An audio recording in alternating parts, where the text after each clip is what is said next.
नमस्कार, मैं आपके साथ अब्दुल करीम और आप देख रहे हैं प्राइम टीवी। खबरों की शुरुआत करते हैं। शाहजहांपुर में सरकार की गाइडलाइन के तहत रोडवेज बसों का संचालन शुरू हो गया है। बसों के सड़कों पर उतरने के बाद परिवहन निगम ने यात्रियों के ध्यान का खास ध्यान रखा। यात्रियों के बस में चढ़ने से पहले उनकी थर्मल स्क्रीनिंग की जाती है। साथ ही उनके हाथों को सैनिटाइज भी कराया जाता है ताकि यात्रियों को संक्रमण के खतरे से बचाया जा सके और वो सुरक्षित अपने घरों तक पहुँच सके।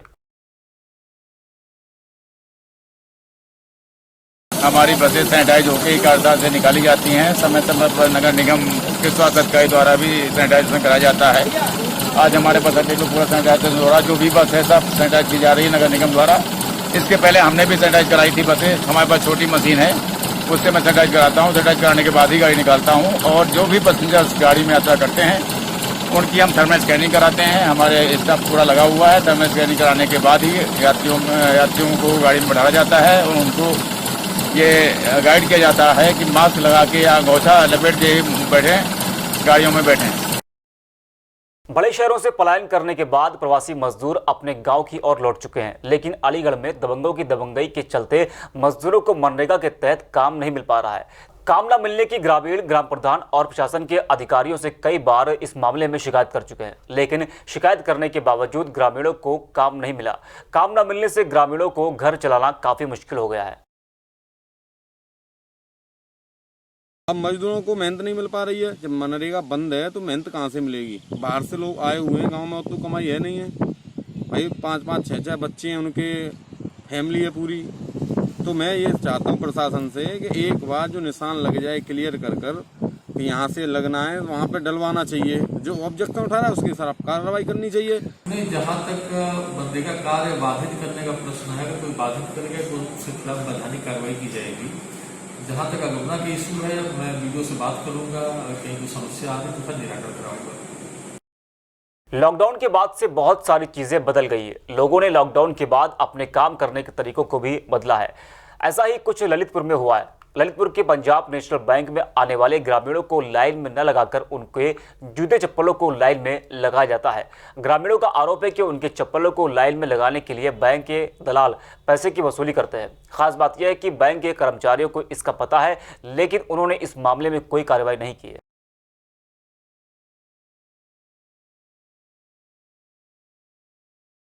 हमको सर ये है कि साहब जो है अब नंबर ही लग जाए क्या तो ये अधीन कर देने कि 100 से ज्यादा चप्पलें नहीं रखी जाए। इतना काम हो पाएगा जनता का। तो मतलब बैंक में ये चप्पलें लगाई गई हैं, इसमें आपकी भी चप्पलें लगी हैं क्या? जी सर।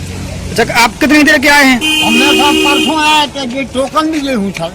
ये है मेरे पास टोकन। तो टोकन का मतलब क्या है? मतलब कब नंबर लगता है? नंबर दे दिया था, फिर जो है कल के वो नेट नहीं आया। अच्छा, तो सब जनता भाग गई बेचारी। यहाँ दलाल पाले हुए हैं। ये चप्पलें, पुरानी चप्पलें रोज रात के यहाँ लेन से लगा देते हैं पर डे, और जिसको पैसे ले लेते हैं 100 रुपये, उसको उन्हीं चप्पलों पर खड़ा कर देते हैं। गोरखपुर में बिना परमिशन के धड़ल्ले से चलाई जा रही ऑटो के खिलाफ एसपी ट्रैफिक और उनकी टीम ने एक अभियान चलाकर बड़ी संख्या में ऑटो चालकों का चालान किया। इस मौके पर एसपी ट्रैफिक ने कहा कि अभी ऑटो संचालन का कोई भी परमिशन नहीं जारी हुआ है। ऐसे में महानगर में चल रहे ऑटो पूरी तरीके से कानून का उल्लंघन कर रहे हैं, जिसके चलते ऑटो चालकों के खिलाफ विधिक कार्रवाई की जाएगी।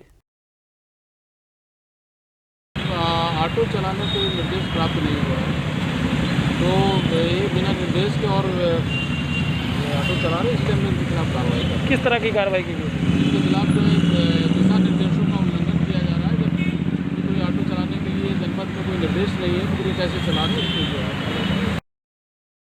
अलीगढ़ के इगलास कोतवाली में पुलिस ने अंतर्राज्यीय वाहन चोर गिरोह के 5 सदस्यों को गिरफ्तार किया है।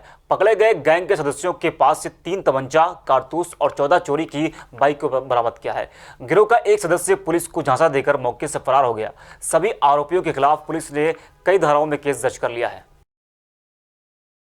कड़ाई से पूछताछ की गई तो उन्होंने ये बात बताया कि उनके जो 2 साथी और हैं, जो यहाँ उनके सदैव पर साहब धर्म ज्योति स्कूल के पास में बाजरा के खेत था, वहाँ उन्होंने 11 मोटरसाइकिल छुपा कर रखा है। जो 2 उनके और साथी थे, जो 3 लोग पकड़े गए थे, उनका नाम जो था अनिल है, कुलदीप और संदीप थे, जो इनिशियली पकड़े गए थे, जिनकी निशानदेही पर मोटरसाइकिल जो 2 अभियुक्तों के साथ में लगे हैं, शिवम और सोनू, इनके निशानदेही पर 11 मोटरसाइकिल वहाँ बरामद हुई। उसको पुलिस ने उनसे पूछताछ किया है। इनसे जो गिरफ्तार किए गए हैं उनसे 3 तमंचे बरामद हुए हैं और उनसे 2 315 बोर के हैं, एक 312 बोर का है।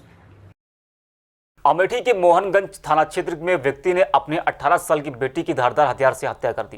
कहा जा रहा है कि अवैध संबंध के चलते आरोपी ने अपनी बेटी को मौत की घाट उतार दिया।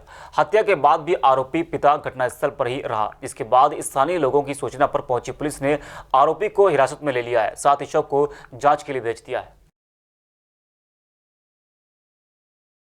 एक किशोरी जिसका नाम ऋतु था, उसके पिता रामचंद्र गौतम द्वारा धारदार हथियार से मारकर उसकी हत्या कर दी गई।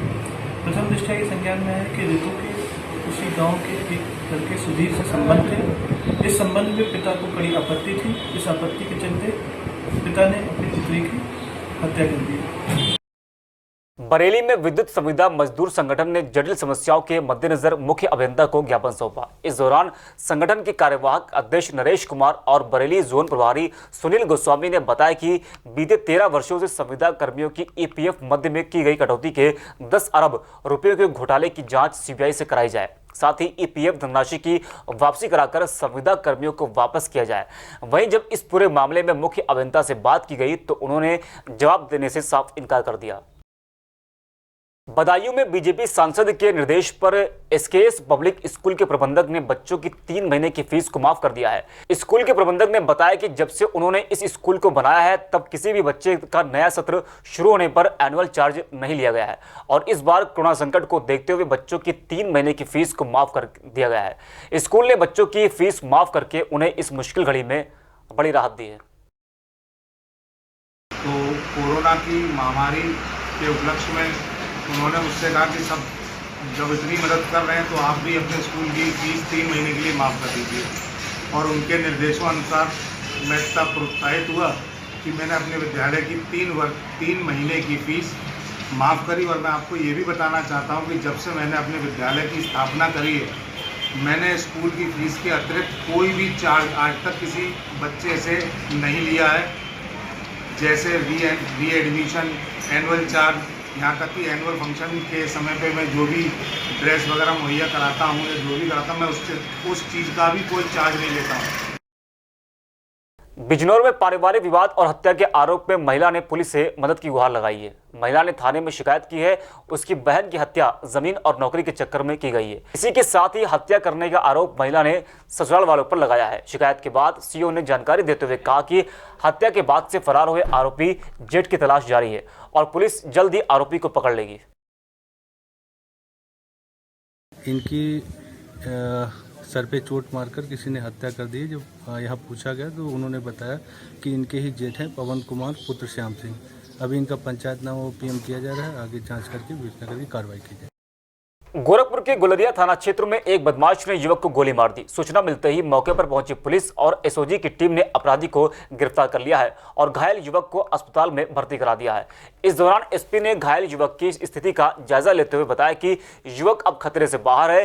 फिलहाल पुलिस मामले की कार्रवाई करते हुए गिरफ्तार किए गए अभियुक्त से पूछताछ कर रही है।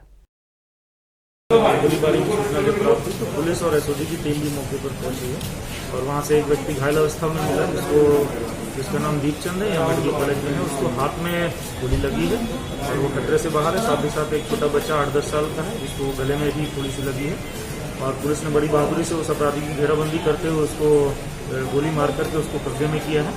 और अपराधी जो है उसकी पहचान विपिन सिंह के रूप में हुई है, जो कि एक बहुत ही नोटोरियस अपराधी है और शायद रिसेंटली वो अभी जेल में से छूट के आए हैं और उसके पास से 2 फायर आर्म्स भी बरामद हुए हैं।